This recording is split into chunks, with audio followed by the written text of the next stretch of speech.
Yo, what's going on, YouTube? And welcome back to Goal Line Hockey. It's your boy Kevin Forte, and we are going into it today, going on the West Coast, looking in the Pacific Division at two teams in particular. We're going over the Seattle Kraken. What's the latest rumors out in Seattle in their inaugural season? And the Vancouver Canucks. They've been awfully busy. They've been tied to a lot of stuff to the point where the team is actually really sick and tired of the trade rumors. So we'll be going over that as well. So let's get to the first part. We're heading down to Seattle. We're staying in the States here for the first one. And guys, it's the big ticket guy in Seattle at this year's deadline. It's Mark Giordano. So what's the latest there? So this from Pierre LeBrun. Mark Giordano and the Kraken decided that Seattle will explore the trade market and most likely move him. So probably discuss some preliminary contract talks. And Seattle probably said, listen, we just don't see you as a part of our future here. We're in a rebuild. You probably want to win a Stanley Cup, retire with a cup in your hand. So maybe this just isn't going to work. In general, I'm told the Kraken hope to be aggressive with all their cap space in terms of making other moves. So basically what that means is they want to be the Coyotes, for better or worse. So there's two different ways that kind of comes across. So they could be making deals where they say, listen, we'll take your Andrew Ladd contract, that $5 million for the next 2 years, if you give us a first round pick and a second round pick. So Seattle gets draft picks that way. Or they help facilitate trades. And here's what I mean by that. So we've seen the Coyotes and a couple of other teams around the league. Let's say you're making a deal with Vegas. Vegas has no cap space, mind you. Perfect example. They need a goaltender at this year's deadline, right? So where do you go? Well, you don't have the cap space. So maybe if you give let's say they get Semyon Varlamov from the Islanders, right? $5 million for the rest of the season. They don't have the money to do that. Well, let's say for some reason the Golden Knights have a contract in Vegas that Vegas doesn't want to keep. It's $5 million, and they send it to Seattle. Now, it's going to come at a price. They're going to have to give money. They're going to have to give cash and prizes to the Kraken to make it worth their while. Maybe they pick up a second-round pick to take on $5 million for the rest of this year. That money's already paid to the player, so the Kraken aren't financially putting that much into it. It's more they alleviate Vegas of the cap space to bring in the player they want. And that's kind of what you're looking at. So either a three-way trade where the Kraken kind of, they can eat some salary and grab some draft picks, or they just directly grab draft picks, a first and second round pick with the bad contract, and the other team gets nothing in return. They just basically win by losing the cap space. Gaining the cap space, while the Kraken try to stay at the floor. And that's where they've been pretty close to the floor this year, and I think they're going to utilize that to their advantage this summer.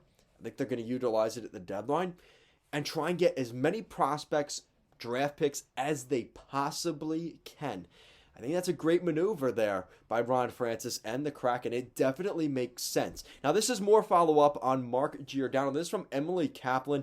Mark Giordano is almost certainly on his way out of Seattle. So far, teams that have shown the most interest include the New York Rangers, the Toronto Maple Leafs, the Florida Panthers, the St. Louis Blues, and the Carolina Hurricanes. Now, I have heard some rumors that maybe he makes a return to Calgary. I don't know how feasible that exactly is, but that's been on the table as well. A lot of these teams are teams that are linked to other guys. Hampus Lindholm, a rental in Anaheim. Ben Sherratt.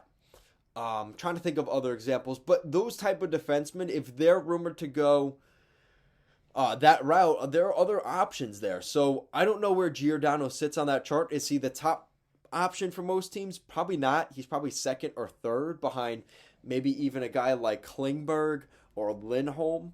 But Giordano is going to be pretty high on that list. I could see him getting traded midway through the day as an earlier guy. But Giordano's definitely going to be one to keep an eye on here, because I think the Kraken, they're going to have to get somebody. They're going to have to gain enough of a market here to try and get a first round pick from somebody, a first and a third. but it's going to be difficult. Teams are not throwing around their first round picks this year. Again, they say that now. They may change that at the deadline, but as of right now, a lot of teams are being very tight to the vest, especially with their first round picks this year. Now, does that mean we see just more second and third round picks traded? Maybe that's all it is, right, in prospects. So this is from Elliot Friedman. Friedman says he could see a fit with the Seattle Kraken for John Klingberg. Now, there's two ways you could look at this. It's a trade deadline move from the Dallas Stars to the Seattle Kraken, but you know damn well Seattle's going to look for a sign and trade. They're going to have to make sure there's pen to paper already signed with Klingberg before they acquire him, because they're not a playoff team. But shit, they're one of the 5 worst teams in the league this year. And in their inaugural season as an expansion, you're not going to see them get him as a rental. No. This is going to be something that, if it happens before the deadline, it must be a sign and trade, or makes more realistic sense, this is something they'll look at in the summer, because John Klingberg's going to want to test the free agency waters. Wherever he ends up going at the deadline, he's going to say, you know what, maybe I want to stay here, but I want to look at my options. Ooh, Seattle's got an offer I can't refuse. I'm going to go there, right? That's more likely. That's the realistic situation. But John Klingberg to Seattle. What do you guys think of that? Let me know. Do you think it's just smoke and mirrors, or do you think there's some legitimacy to that? I think that's an interesting report there. Yeah, I haven't heard much since then, but that is a link that I have heard now, so it's worth mentioning. So that's it for Seattle.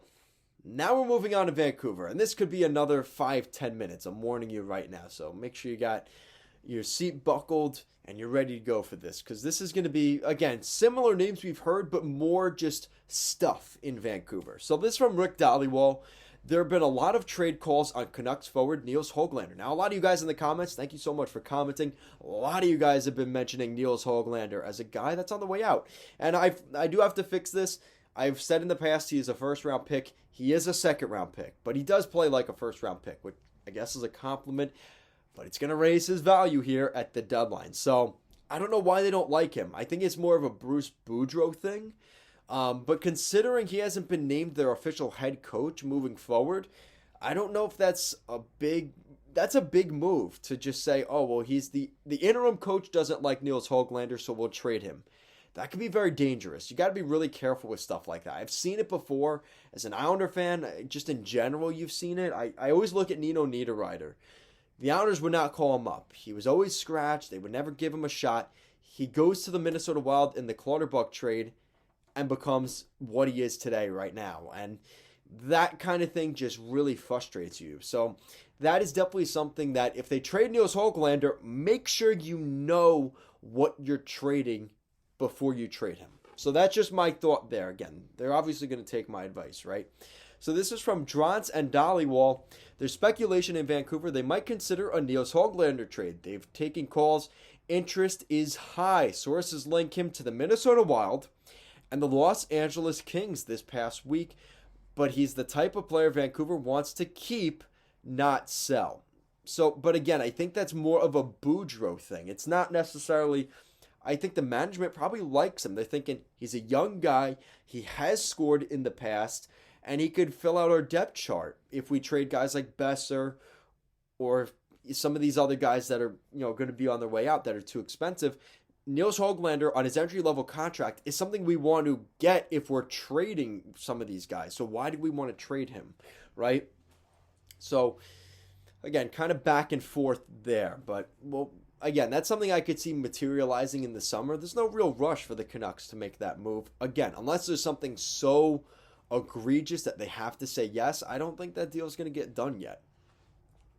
Also from Rick Dhaliwal, moving on to JT Miller. Lots of teams want to trade for JT Miller, but it looks like the Canucks won't move him. So just like that, Vancouver has said JT Miller's off the market. Maybe they didn't like what they saw in the market for what they wanted for him, and they said, you know what?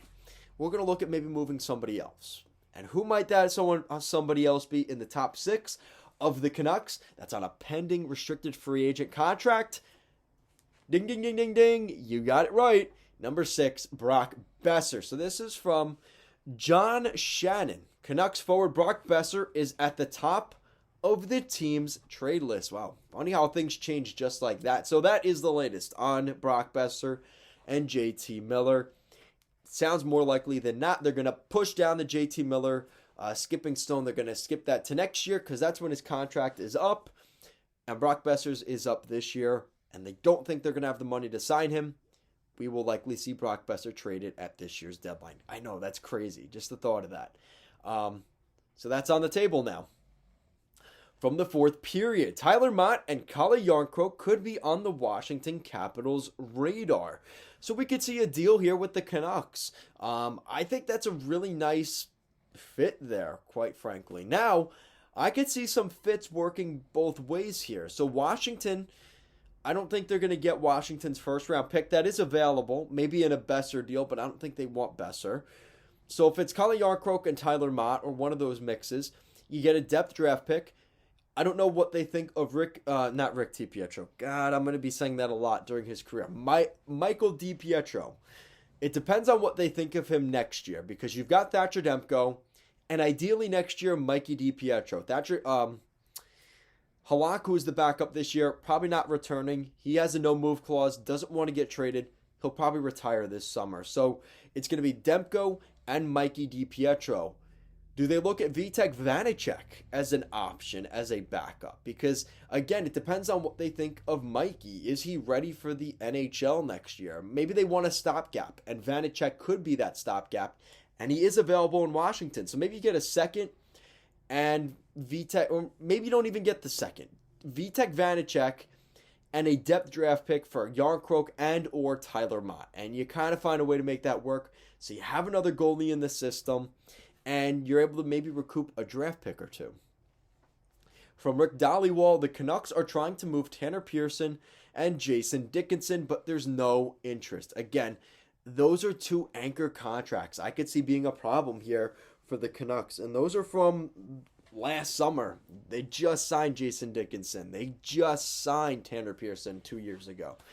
So those ones are going to be rough. Those are going to be ones that you're saying, you have a splinter, right, in your finger, and you're saying, you're like trying to prick it out and it hurts. Those two contracts, that's gonna be stuck in there. It might leave an infection because those two contracts are going to be rough for the Canucks to move. So now we continue that. And this is from Chris Johnston. So asking price believed to be slightly less for Besser and Garland than JT Miller. Perhaps that's a reason they may be more likely to move them at the deadline. And like I said earlier, it makes sense. They wanted to see what the interest was for JT Miller, didn't see what they liked, so they pulled him off the market. And now these guys maybe are a little bit closer to the gap of what teams are willing to give up compared to what Vancouver's willing to take. I believe they're looking for some players and not just future assets and picks. Again, you're looking at maybe another goalie, depending on what they think of Mikey. Defense. If they could add some defensive prospects, I think they would take that in a heartbeat. Even some forward prospects, I think that's why I think it's so weird they want to trade Hoaglander. And they're going to need guys to replace Garland and Besser and Miller and some of these guys that they want to trade. Tanner Pearson, Jason Dickinson. Who's going to replace these guys? Guys aren't just going to magically pop out of the air and just join the Canucks. They need to get assets for those guys, not just draft picks.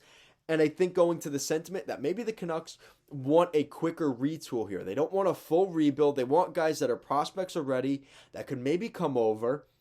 And that's why I think the Penguins are a fit, especially for a Brock Besser trade. If it's Brock Besser for Pittsburgh's Samuel Poulin and maybe one of those defensive prospects like Pierre-Olivier Joseph or Casey DeSmith, you're putting together a trade there. And I think there's definitely some validity to something like that happening. It's two teams that get what they want from each other. I think that's a perfect sort of scenario. So from Drance and Dhaliwal once again. Talks have been quiet between Tyler Mott's camp and the Canucks. They've been actively gauging the market for him in recent weeks. Feels like he's the likeliest of the Canucks players to be dealt by the deadline. Tyler Mott, again, as a guy that I think just never really got, he had an opportunity in Vancouver, but I think once Travis Green left, I think that was kind of the end of the road here for Tyler Mott. I think once Green left, that was the last guy that really had hope in Mott in Vancouver, and now there's just been so much turnover and change. I just think that ship has kind of sailed. So that's kind of it, I think, for Tyler Mott. And kind of to start to wrap things up here, this is from Elliot Freeman, which I thought this was comical. The Vancouver Canucks players are sick of the trade rumors surrounding their team. Oh, cry me a river. That is hockey. That is the NHL. Maybe if they were a team that was winning the President's Trophy, that didn't help them either. Never mind. I'll forget I ever said that. If the Canucks were a good playoff team, we wouldn't be talking about them trading everybody out. I mean, come on. That is ridiculous. That is just soft BS. I'm sorry. I don't like the Canucks after that. That is ridiculous. That is a soft bunch of dudes. They need it. No wonder they need a new leader and captain. I mean, nothing against Bo Horvat, but that is just... Come on, guys. Welcome to the NHL. Trade rumors are going to happen, and if you're a bad hockey team, you're going to get criticized. You're going to take heat.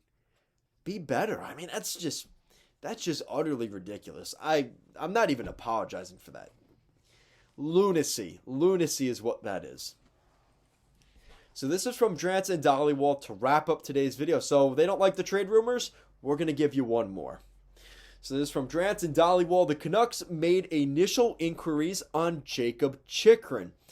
Didn't call back once they heard the price. So maybe that's kind of water under the bridge. But the Canucks want a big defenseman. Vancouver wants a big-name young defender. Oh, shocking. One name we're surprised to hear in conjunction with the Avs' interest in JT Miller, Bowen Byram. Now, this is really